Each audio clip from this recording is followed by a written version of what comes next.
বৰষাৰাণী বিষয়াৰ ছোৱালীজনী বাৰু আপোনালোকে দেখিছেনে? এই ভিডিঅ'টোৰ জৰিয়তে আপোনালোকক সবিশেষ জনাম, গতিকে ভিডিঅ'টো অলপ স্কিপ নকৰাকৈ শেষলৈকে চাই থাকিব। নমস্কাৰ বন্ধু-বান্ধৱীসকল, আপোনালোক সকলোকে আন্তৰিক স্বাগতম জনাইছো আমাৰ চেনেলৰ অন্য এটা নতুন ভিডিঅ'লৈ। তেন্তে আহক আজিৰ ভিডিঅ'টো আৰম্ভ কৰোঁ।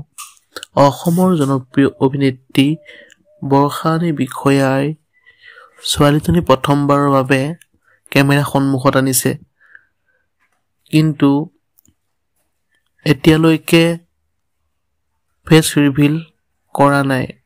বন্ধু-বান্ধৱীসকল, বহুতেই সামাজিক মাধ্যমত অসমৰ জনপ্ৰিয় অভিনেত্ৰী বৰষাৰাণী বিষয়াক কমেণ্ট কৰি আছিল যে এতিয়াকৈ কন্যাৰ মুখখন ৰাজহুৱা কৰিব। বন্ধু-বান্ধৱীসকল, আজিলৈ ভিডিঅ'টো আছিল ইমানেই। অন্য এটা নতুন ভিডিঅ' লগ পোৱাৰ প্ৰতিশ্ৰুতিৰে আজিলৈ বিদায় মাগিছোঁ। ধন্যবাদ। জয় অসম।